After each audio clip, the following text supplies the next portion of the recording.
10 orang atau malu-malu ngakunya. Jangan-jangan ada yang udah 1000 orang di sini kan? Oke, mungkin judulnya sih ini ya, tapi kayaknya jangan percaya judulnya deh. Sebenarnya yang mau saya share ya basic-basic aja gitu. Kebanyakan pasti juga udah pernah ngalamin kan. Yang dari sendirian, terus berlima, terus 10, tiba-tiba dari 20, 40 timnya, terus habis itu chaos gitu kan. Oke, ini kalau belum kenal googling aja, nama saya pasti cuma satu-satunya di dunia. Jadi very unique gitu kan. Ada yang tahu Trivisto nggak? Oh, yang belakang karyawan kan, pasti tahu ya. Sebelum event ini maksudnya. Tahu ya. Nah, berarti ini banyak yang belum tahu, berarti market kita masih luas banget. Ya, nah, Trivisto sendiri kita Reformator Place, kita start itu dari Agustus 2014, tapi saya start bisnis itu dari Oktober 2011. Cuman bisnis yang pertama mirip kayak Trivisto tapi gagal, jadi harus ditutup, gitu ya. Terus start lagi Trivisto Agustus 2014. Sebenarnya startnya bukan Agustus sih, startnya itu Januari 2014. Tapi baru dapat fundingnya itu Agustus 2014. Nah, ya perjalanannya waktu itu kita start cuman bertiga, even awalnya berdua dulu ya, habis itu ada satu tambahan ya kan, co-founders. Nah, habis itu nggak gajian selama hampir setahun. Jadi benar-benar berusaha gimana ya? Ya celengan ada berapa? Percaya lah pokoknya. Nah, terus ini mungkin nggak ada angka ya, konfidensial, tapi kira-kira growth-nya itu dari Januari 2015 setelah kita dapat funding kan Agustus 2014 ya. Launch-nya Oktober 2014. Nah, dari Januari, jadi Oktober ke Desember tuh masih nggak dihitung gitu kan. Nothing lah. Dari Januari terus sampai ke sini, ini terakhir Maret.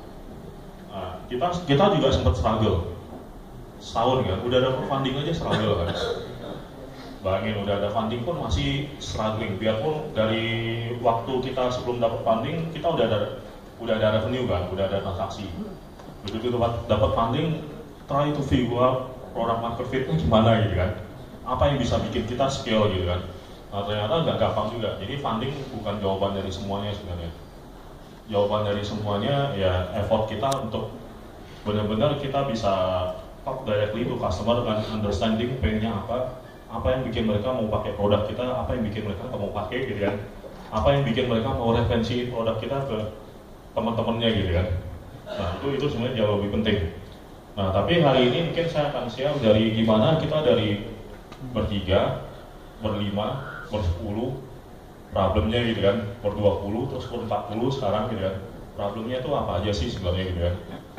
Nah, mungkin di sini supaya efektif kalau ada yang mau nanya langsung aja ya, angkat tangan aja gitu kan, langsung aja kalau ada yang kurang jelas gitu kan. Mungkin nanti ada sesi tanya jawab, tapi kalau ada yang mau nanya sekarang pun it's fine ya, biasanya kan lupa kalau nanya di belakang gitu kan. Oh, tadi mau nanya apa ya, lupa.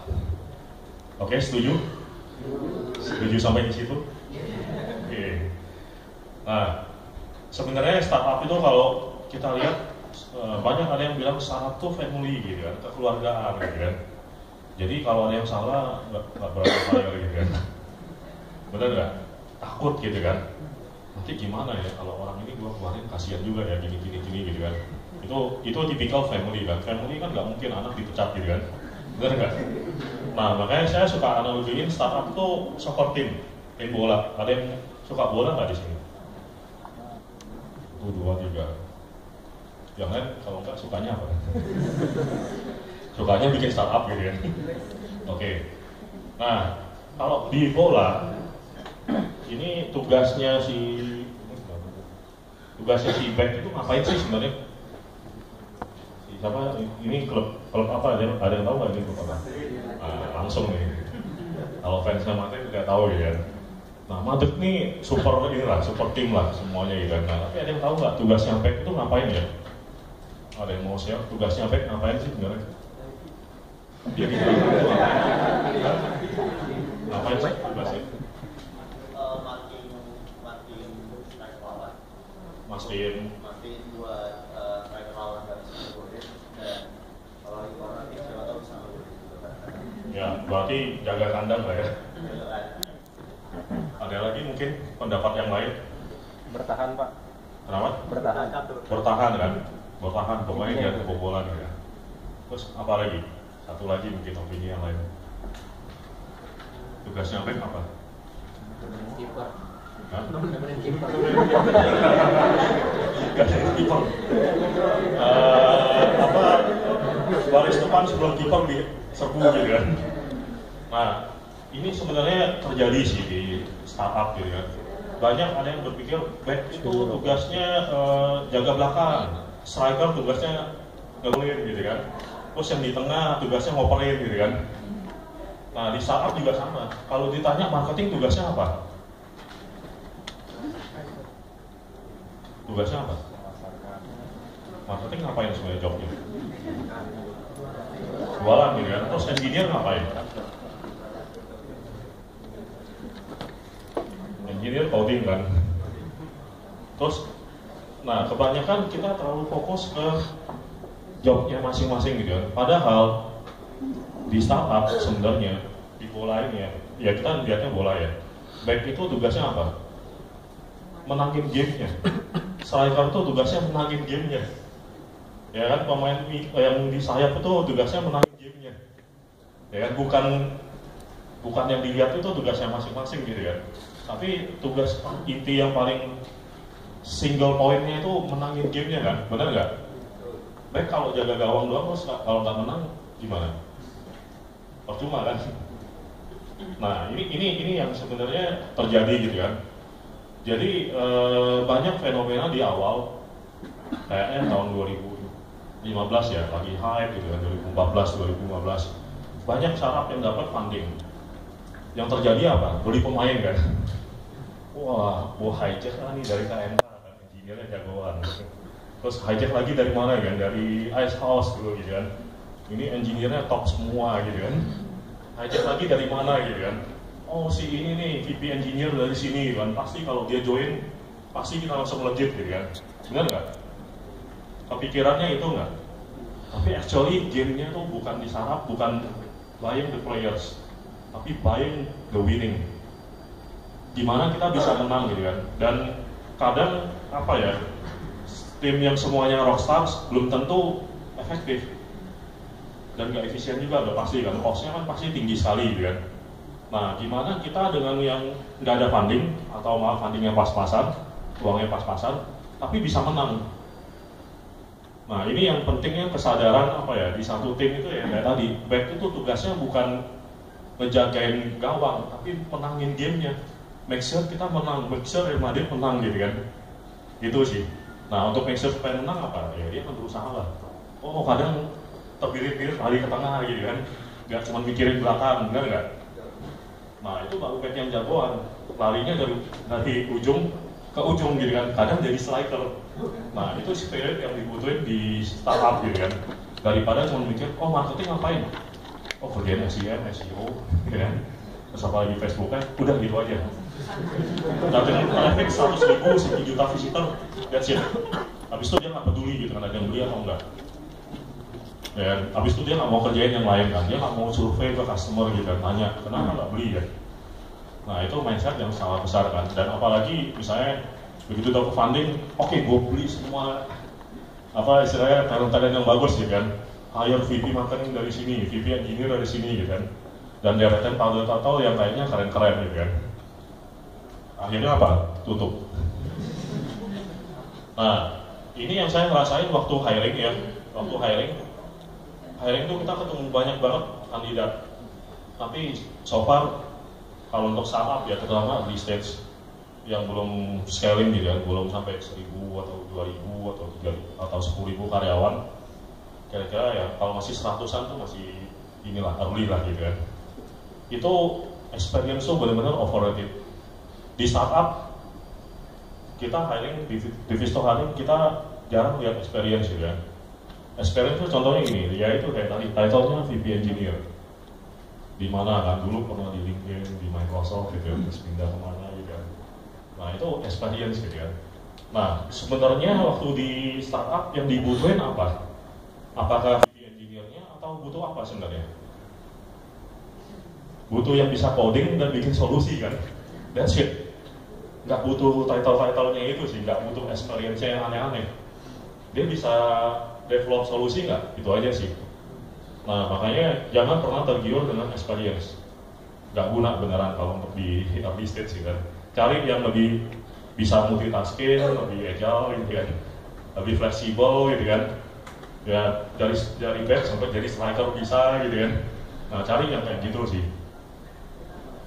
Nah terus masih seputar hiring gitu kan. Seputar hiring karena masalah di startup tuh cuma satu sebenarnya, people gitu ya. People yang create produk gitu ya, people yang drive innovation. Kalau people-nya nggak benar, satu aja yang nggak benar, pasti nggak akan achieve sih sebenarnya. Itu udah pasti. Kita udah ngalamin gitu ya. Kita ngalamin fase awalnya produknya nggak benar gitu ya. Oke, benerin produknya udah bagus, marketingnya kurang gitu kan, nggak jalan juga gitu kan, customer service-nya kurang. Bolong juga sana sini akhirnya kan, tapi begitu semuanya itu kita bisa make sure semuanya jalan, growth itu gampang. Dan itu ternyata problemnya people gitu kan. Dan sometimes problem itu datangnya dari internal sendiri gitu kan, bukan dari luar. Gak ada startup yang mati karena kompetitor, percaya aja. Mati itu kebanyakan bunuh diri gitu kan. Arah kiri istilahnya, arah kiri mati. Nah, supaya nggak mati bunuh diri gimana? Make sure timnya, hiringnya. Nah ini mungkin ini klise ya, udah sering dengar kan? Benar nggak? Kalau yang suka baca artikel startup sih udah tahu, hire slow, hire fast. Ada yang tahu nggak maksudnya apa? Ada yang mau share mungkin? Maksudnya apa ya? Hire slow, hire fast.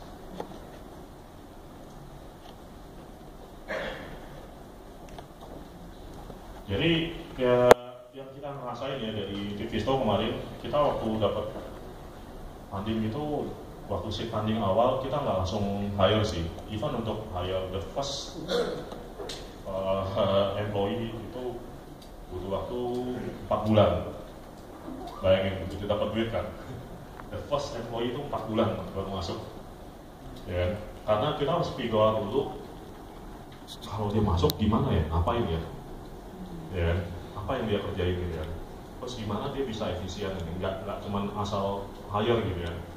Nah terus kita sempat ngelakuin kesalahan juga, jangan salah gitu ya, pas dapat series A funding gitu ya, duit belum turun aja udah interview sana sini gitu ya.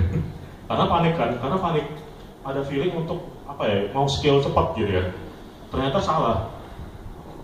Ternyata akhirnya yang kita hire dalam waktu 3 bulan ya, kita harus hire di 3 bulan berikutnya. Bayangin, karena nggak works gitu ya. Dan masalah experience overrated itu ya saya ngalamin. Kita hire dari X RO bintang KET gitu kan. Nah hire dari X yang kayak gitu gitu kan, ternyata nggak works. Banyak banget yang missing gitu kan. Mereka join ke company yang dari awal tuh fundingnya udah puluhan juta dolar gitu kan, mau ngapain aja bisa. Begitu masuk ke startup yang lebih kecil, nggak ngerti gitu kan, gimana how to start everything from scratch ya. Nah itu yang terjadi kan. Dan tapi kalau udah terjadi kayak gitu ternyata nggak works, apa yang harus lakuin? Ya fire, tujuannya fire gitu kan, nggak ada jawaban lain kan. Dan fire yang mesti cepat, karena gini, kalau kita desain untuk fire aja lama, itu akibatnya orang yang nggak perform ini akan nular ke yang lain. Dia akan bawa culture yang jelek gitu kan. Dan akhirnya bukannya kita grow, kita malah tenggelam gitu kan. Nah cuman ya fire ini kadang ya ada teknik-tekniknya ya, ya ada yang bisa bikin baik-baik gitu kan. Ya mendingan bayarin gaji dia 2 atau 3 bulan ya, langsung bayar aja, tapi hari itu langsung hari terakhir, daripada terus aja keep dia gitu kan. Nah, akhirnya malah dragging terus gitu kan. Nah itu penting sih. Terus, nah ini juga apa ya? Salah satunya waktu kita hire orang, kadang gini, kadang ada orang yang cepatnya belajar, belajarnya cepat ada gitu ya, ada. Kayak udah punya kitab saktinya gitu kan, disuruh ngapain itu kita tahu gitu kan. Tapi ada juga orang yang butuh waktu, ada gitu kan. Nah makanya kita pakai pasti probation 3 bulan. Dan probation kita 3 bulan kita di Visto kita benar-benar jalanin. Kalau 3 bulan kayaknya emang nggak bisa, kita nggak lanjutin, nggak kasihan-kasihan gitu kan. Tapi cara berpikirnya gini, mungkin orang ini nggak cocok di company kita, mungkin di tempat lain dia akan lebih baik. Ya, kita harus lihat sisi positifnya dari situ kan. Jadi ini win-win solution gitu kan, bukannya saling apa ya, bukannya merugikan apa yang nggak lolos probation atau apa gitu kan. Nah ini juga apa ya, kadang ya waktu kita interview itu kita suka anggap wah orang ini jagoan, kayaknya the next COO-nya nih, ya kan? Suka gitu kan? Oke, hire aja yang potensial kayak gitu kan, yang kita bisa lihat dia kayaknya 18 bulan kemudian dia bisa grow gitu kan, tapi bayar performanya sesuai yang dia kerjain sekarang. Jangan bayar untuk something yang dia belum lakuin gitu kan. Jadi kita appreciate, tapi intinya pay based on performance gitu ya, apa yang dia perform sekarang gitu kan. Dan kalau emang ternyata bagus, ya naikin aja kan, 3 bulan, 6 bulan itu bisa naik. Nah yang penting sebenarnya ini sih, apa ya, kita apalagi travel tuh, orang mau traveling tuh maunya apa sih yang dia mau sih? Mau happy kan? Kalau traveling akhirnya sampai malah nangis-nangis pulangnya kan nggak lucu gitu kan. Nah, gimana caranya kita bikin customer kita happy? First thing, make your team happy gitu kan. That's it. Nah ini susah sih, dibikin terlalu happy nggak produktif gitu kan. Wah semuanya ada, pingpong ada gitu kan, lapangan basket ada gitu kan, kolam renang pun ada mungkin gitu kan. Tapi apakah itu yang dicari? Apakah itu yang bisa bikin happy gitu kan? Enggak juga. Yang saya alamin yang bikin tim happy itu karena mereka kerja dengan orang-orang yang hebat semuanya. Orang-orang yang saling suportif, orang-orang yang saling intinya saling mendukung gitu kan. Enggak yang saling jatuhin. Itu pasti happy. Makanya waktu hiring kita make sure kadang kita invite peersnya untuk interview gitu kan. Kira-kira lu mau nggak kerja sama orang ini seumur hidup ya? Nah kira-kira gitulah. Nah terus apa lagi yang kita lakuin? Ya kayak ini kan. Ya saya dulu bukan orang yang ini banget ya, suka murah-murah atau apa gitu kan, cenderungnya lebih suka sendiri. Nah tapi begitu punya tim, merasa ya udah makan kayak sebulan sekali, seminggu sekali gitu kan. Sekarang udah seminggu sekali karena udah 40 orang gitu ya. Kalau dulu kan waktu awal-awal masih lumayan gitu. Sebulan adalah 2 kali gitu kan. Nah, kita buka puasa makannya di restoran Padang aja udah cukup. Yang penting kebersamaannya gitu ya. Terus ya begitu pindah kantor ada rooftopnya, kita bakar-bakar kan. Bukan bakar-bakar kantor ya, bakar-bakar sate gitu ya. Nah, terus yang ya kalau dilihat sih harusnya timnya tersenyum semua ya. Okay. Berarti masih oke, masih sehat. Nah, terus terakhir kita dari bayangin ya, kita travel company ya. Kita berangkatin banyak orang liburan, tapi kita nggak pernah liburan. Itu ironis sekali sih. 3 tahun bayangin, 3 tahun running nggak pernah liburan. Nah, akhirnya kemarin kita decide, oke, kita bikin first outing kita deh. Kenapa 3 tahun sampai nggak pernah outing? Tahun pertama nggak ada duit. Tahun kedua ada sedikit duit tapi nggak ada waktu. Dikejar growth terus gitu kan, dikejar banyak banget yang harus kita lakuin. Nah, tahun ketiga sebenarnya waktu juga nggak ada, ya kan? Tapi akhirnya kita paksain, ya udahlah libur aja deh. Waktu orang kerja kita liburan. Nah, feeling itu yang kita mau kasih. Bayangin outing waktu itu hari apa ya? Selasa ya. Nah, Selasa, Rabu itu ada HR. Selasa, Rabu, Kamis, Jumat ya. Selasa, Rabu, Kamis, Jumat waktu harusnya kerja kita liburan ke Bangkok. Nah, kenapa ke Bangkok? Tadinya mau ke Jogja ya, dikira dekat-dekat aja ya. Tapi dilihat tadi mungkin cost-nya sama, tapi experience-nya tuh beda. Ternyata gara-gara outing ini banyak yang baru pertama kali bikin paspor. Terus ada lagi yang baru pertama kali naik pesawat. Ini beneran kan, bisa tanya Debbie artinya kan. Yang paling belakang. Itu Debbie gitu. Foto ini gelap ya. Mana sih Debbie? Nah, yang paling jangan di-hijack ya. Nah, jadi experience-nya kan, sometimes experience worth more than money. Beneran kan, experience itu yang nggak akan bisa dibeli ya dengan uang. Mau kasih bonus berapa kali gaji pun, tapi kalau dikasih experience baru pertama naik pesawat, yang diingat siapa? Tivisto kan, Tivisto yang pertama kali itu bisa terbang gitu kan. Kira-kira itu gitu kan. Ya, dan akhirnya dari situ kita lihat performance-nya naik terus. Oke. Waktu habis tapi mungkin sedikit lagi. Nah, ini yang waktu saya ngerasain dari 10 orang jadi 40 orang. Waktu masih 5 orang, 10 orang tuh CEO tuh Chief Executive Officer. Beneran deh. Ngepel kantor iya gitu. Terus jadi OB juga iya, juga ada tamu bawain minuman gitu kan. Semuanya iya kan. Nah, tapi begitu udah banyak orang, nggak mungkin jadi Chief Operating Officer gitu kan, bisa stop. Beneran gitu ya, semua dikerjain nggak mungkin.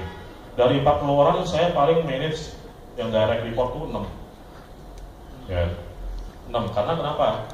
Nggak akan fokus kalau kita harus liatin semuanya gitu kan. Nah, makanya mulai bikin middle management level gitu kan. Tapi nggak usah level VP apa itu, nggak usah bullshit lah. Ya. Jangan tergiur dengan ngasih title berlebihan gitu kan. VP kalau gajinya staff kan ngapain juga kan.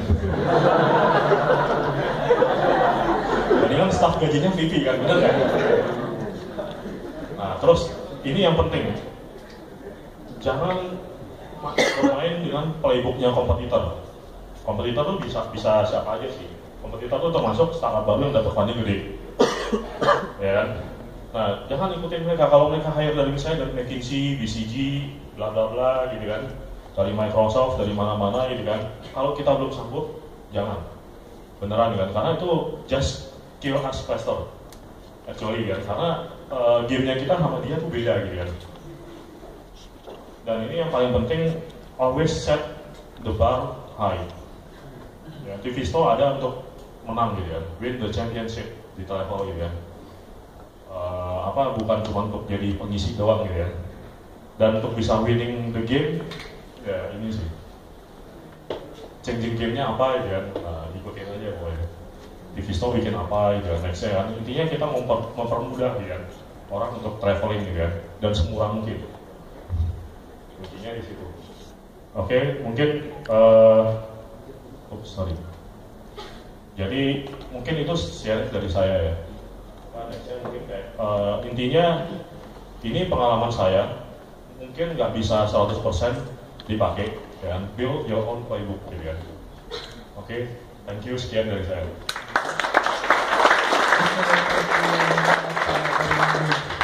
Ya mungkin dari teman-teman di sini ada yang mau bertanya? Ya, dari belakang.